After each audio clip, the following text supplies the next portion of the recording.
Welcome back to the Dorian Finance Podcast, where we discuss finance, business, and much more. Our topics today are retirement, 401k Roth IRA, the FIRE movement, how to create a budget, my YouTube and TikTok for November. I'm your host, Dorian, and I'm thrilled to be your guide on your path to financial freedom. Let's get started together. Can you do me a favor and follow my podcast and leave a review of my podcast, because that really helps me get this out to more people and helps me improve my content. Retirement. Let's get into the math of it, and I'm going to use an example of $60,000 in expenses.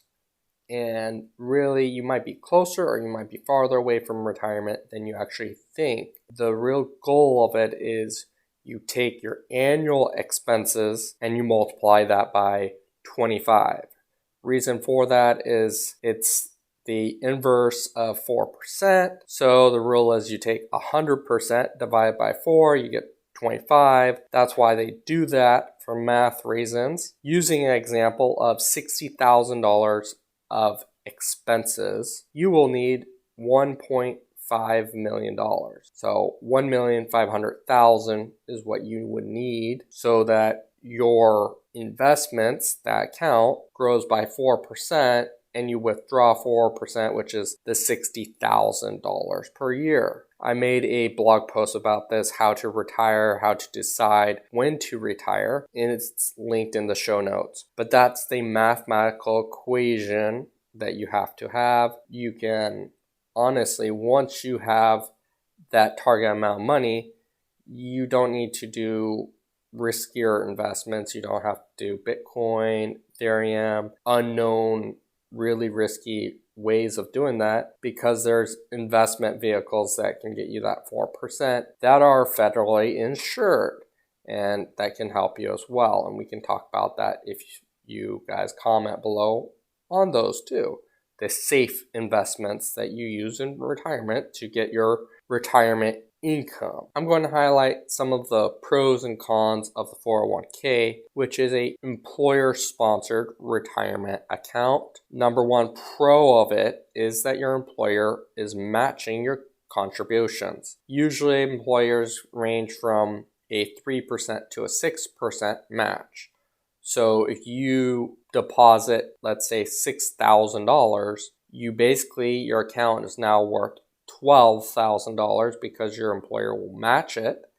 And then on top of that, it lowers your taxes by that $6,000 because you're putting into this account, because the benefit is you don't have to pay taxes on that money until you withdraw it.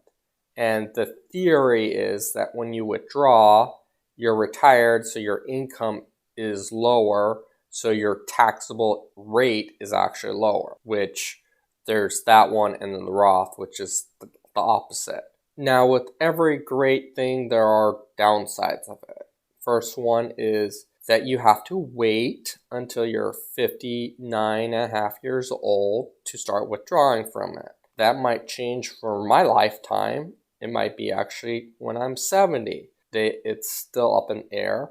And then there's a penalty. Say that you need the money and you withdraw it early, you get hit with not only taxes, which, okay, that's money that you'd have to pay taxes on anyway, so that's not really a penalty, but you get a 10% early withdrawal penalty on top of that. If you do the math, you got double your money from your employer, so even withdrawing it, you should be fine. But that's a big downside though. And then the other con of a 401k is you have limited selection of investment choices by your employer. They don't have a good selection, and maybe they will have an administration fee on it. There might be crazy fees that eat up that cost, and those are all things you have to mathematically think about when you're thinking of doing the 401k. Many investment gurus, experts say the match is awesome because it's 100% your money,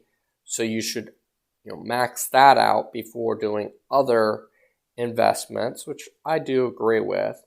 And then also we're going to be talking about the FIRE movement, which is financial independence, retire early, the 401k can work for that too, because you mathematically might run out of money early during the FIRE movement, and your backup is your 401k.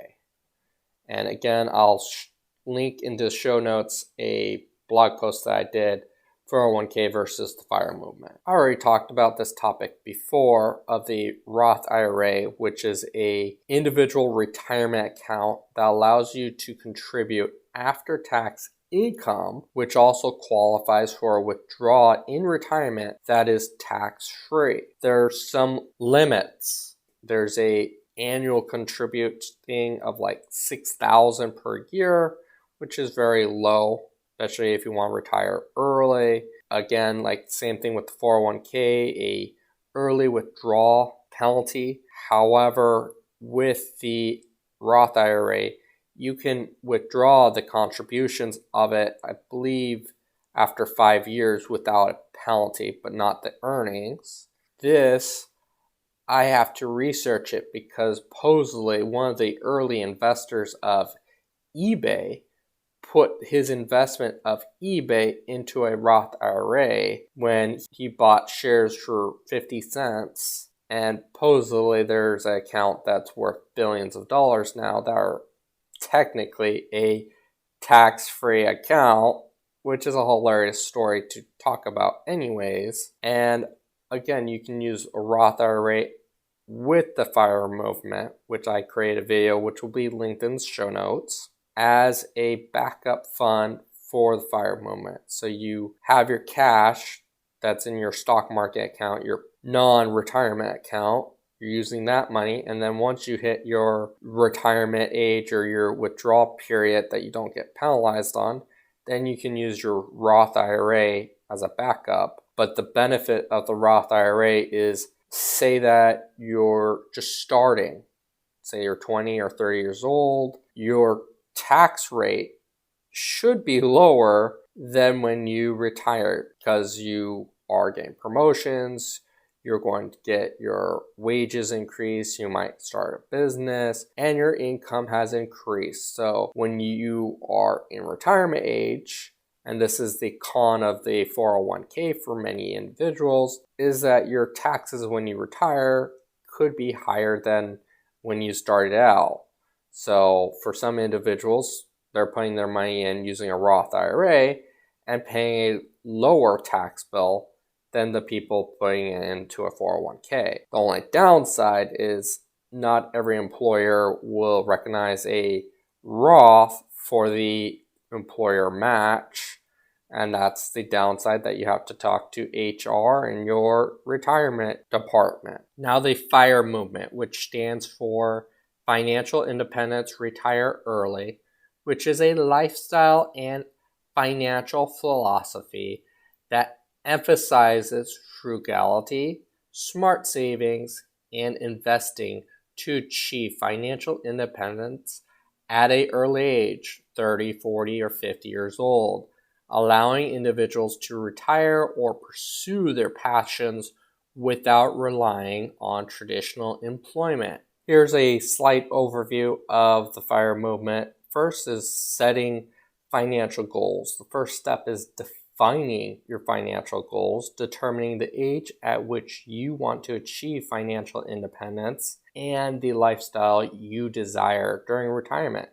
Calculate the amount of money you will need to cover your living expenses.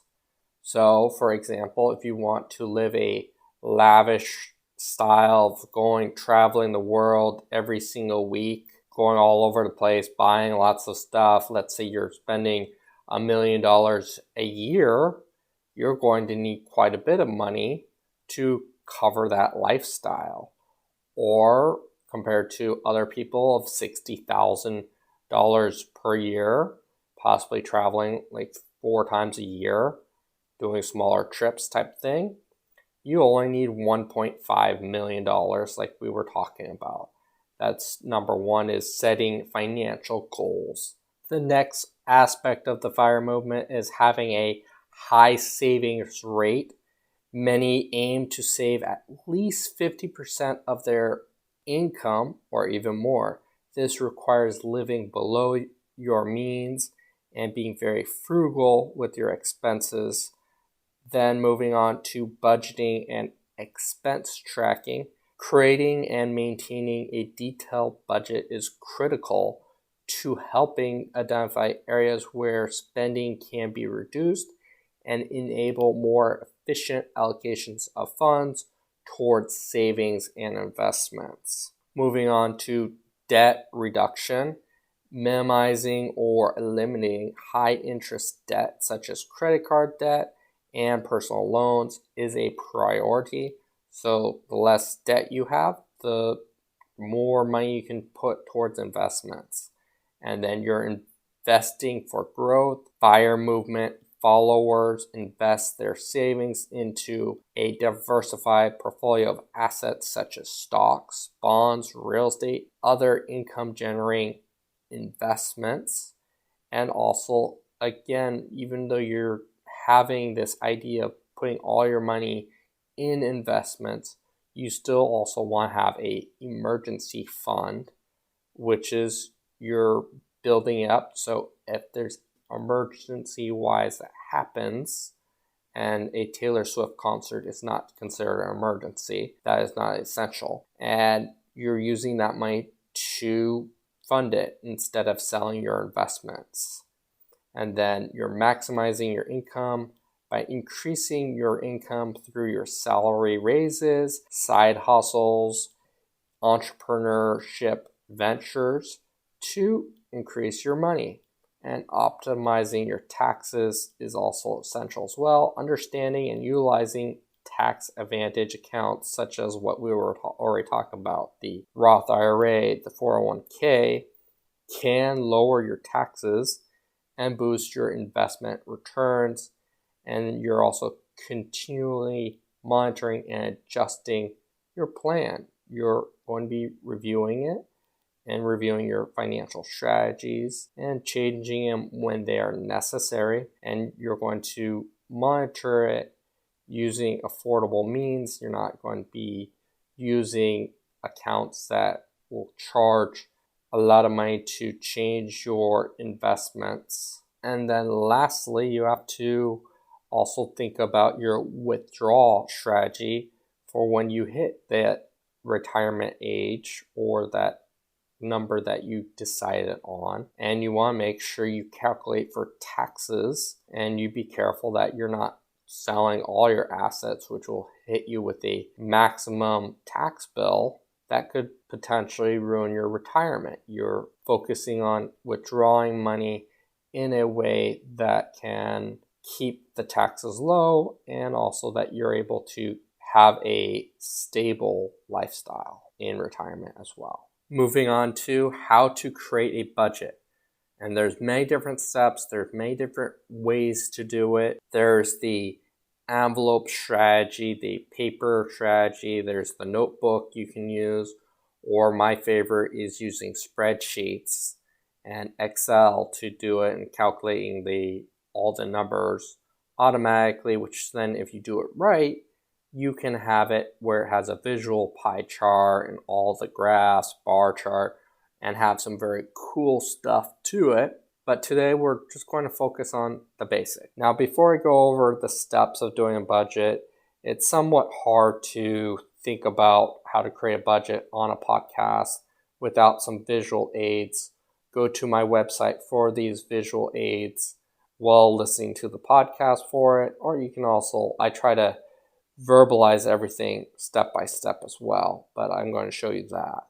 You're tracking your income and you're tracking your expenses, and then you're categorizing both. You're allocating your income towards each expenses that you're doing. But first, you have to determine your income, calculate your total monthly income after taxes. Then you track your expenses, which can be difficult at first to do. Some people will take your phone and you take a picture of every single receipt you have, and then at the end of the week you sit down and track it and put it out. That's one way of doing it. You can use your credit card to do it as well. Some bank accounts will actually break up the expenses into categories already, which is kind of a cool feature. But you want to record all your expenses to get a good picture of it. And there's really two categories, which is more going towards corporate finances than anything else. Fixed expenses, which is your mortgage payment, your rent, your utilities, insurance, and your variable expenses like groceries, dining out, entertainment. Those are all variables because it can be higher or lower. And you're going to categorize your expenses, group your expenses into categories such as housing, transportation, food, entertainment, debt repayments, savings, and so on. This will help you analyze your spending habits and determine areas where you're spending too much or too little. The next step is setting your financial goals. Determine your short-term and long-term financial goals, such as for me, I want to buy a house and to travel. Those are some of my goals right there. And you put a number on how much it will cost you for both. And then you allocate your income based on your goals and your expenses, allocating your income to each category, starting with the essentials or the fixed expenses such as housing and utilities, and then so on. And then you compare your allocated amount to your real expenses from step 2. Identify areas where you can cut back or reduce spending altogether. Look for ways to save money such as cooking at home or often canceling unnecessary subscriptions. And then you move on to create a savings plan. Set aside a portion of your income for savings. Aim for at least 10% of your income, but adjust the percentage based off your financial goals. Consider creating a separate savings account for different purposes, such as emergency fund or a vacation fund. And there's many ways of, instead of just setting aside money or putting into a stock market account, which can fluctuate up or down, if not a guaranteed up, you can put in vehicles that you can control that are money back guarantee, almost federally insured, that you will actually increase your money by having them in these types of accounts. And we'll talk about that in another podcast. You can have your emergency fund be at least doing something. Then moving on to your monitoring and tracking your budget on a regular basis. For you want to make sure that you're not doing something stupid, or can you decrease your expenses and help increase your investments. And you're not beating yourself up after every single month, which that's why some people don't budget, is they don't want to beat themselves up by overspending in certain categories that they agreed upon, that type of stuff. And really, it's about being flexible. Remember, a budget is just a tool to help you manage your finances, but it's not set in stone. Be open to making adjustments and redefining it as your income and your finances change over time. The reason why I didn't do a podcast last week or the week before was a little update in my life. Was I got sick and was very sick for a while, so I wanted to recover my voice, and to relax a little bit before doing some more podcasts or YouTube. So I'm literally talking about my results for the entire month of November, from November 1st to November 28th, which you can say, oh, that's not full, month, but that's where I'm going to be at. For YouTube, I had total video views was about 1,500 views, which was 887 more views than the previous month. My watch time was 4 hours and 30 minutes, which was 70% less than my last month's video views. And then I gained 2 new subscribers. So I have a total of 112 subscribers on my YouTube channel. And my top 5 videos for my YouTube channel were all YouTube shorts, which wasn't a shocker to me. However, I did find the number 1 video had a average video duration of over 100%, which means that people not only watched it once, but they actually watched it a little bit more, which it had, the video was called, "Do You Understand the Impact of Increasing Interest Rates?" Hashtag podcast, with 754 video views. And again, it had 106 AVD. The next video was reasons why you should build your social media and brand, with 196 video views and about a 51% AVD.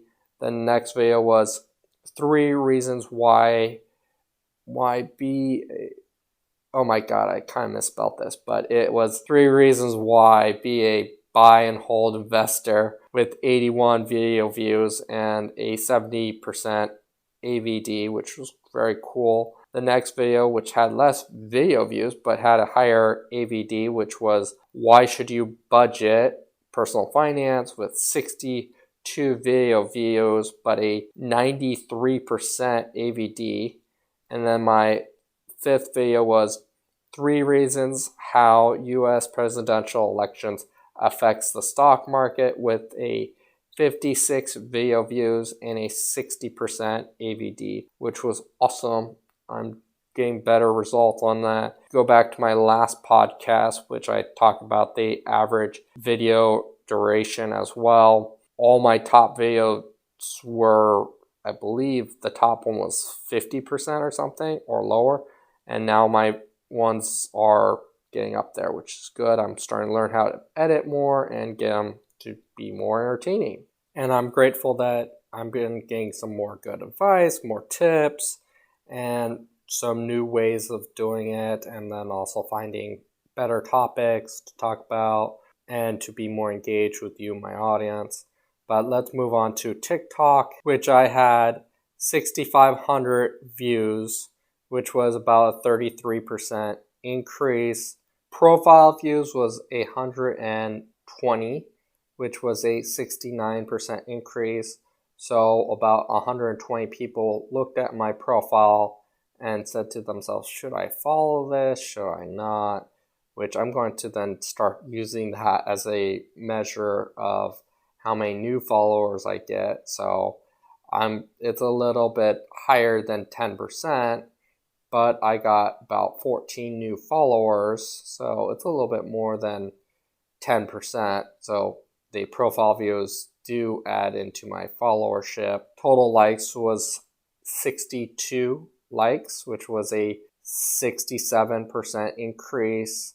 Comments were 12, which was almost a 30% decrease from last month. Another reason why I think my comments decreased for this month was I wasn't really focused on the comments as much as last month. Last month, I would ask the people commenting questions and having conversations with them.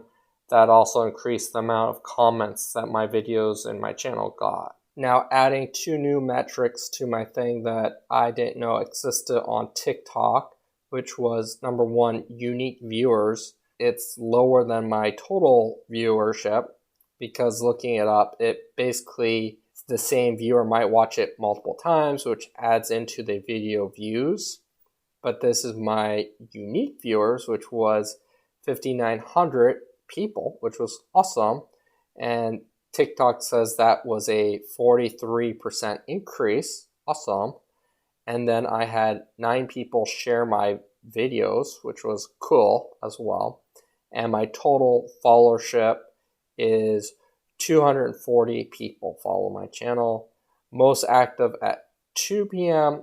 and 6 p.m. on Wednesdays and Sundays as well.